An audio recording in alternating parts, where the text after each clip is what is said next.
For most of us, it is almost impossible to imagine what it would be like to grow up anywhere but the United States. But for Solon Patterson, the idea is not too far fetched. My parents both immigrated from Greece.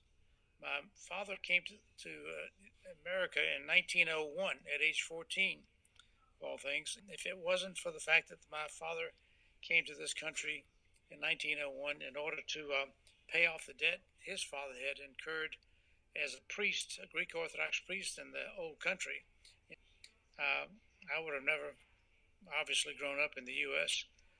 Now, looking back on it, very proud about what my parents were able to accomplish, and they also put me and my brother, through college and all. And so we were the first members of our family that ever went to college. Patterson said his mother and father had to give up a lot when they came over from Greece. His father had to lose his accent and even translate his name.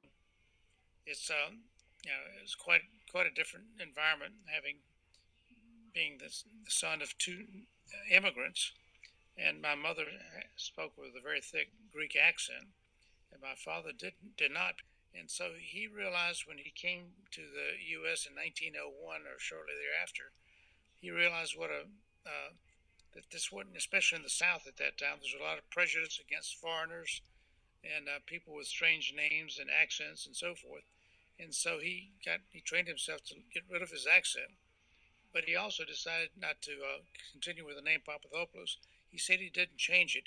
Said he translated it from Papadopoulos to Patterson, a mother with that her uh, background didn't make her really comfortable, and she didn't really know the ways of living in the U.S. that well.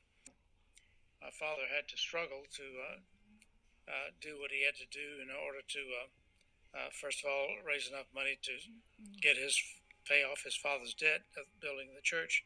But in addition to that, he worked hard. All probably worked 14 hours a day or 16 or 17 hours a day. And my mother really wanted us to, my brother and me, to rise up and do better than what we had because she thought we ought to have a better lifestyle. And so I think out of that, I became more ambitious to do that. If it were not for Pete Papadopoulos, my immigrant great grandfather, I would not even have the opportunity to be here with you today. From Clemson University, Meg Patterson, Clemson News Now.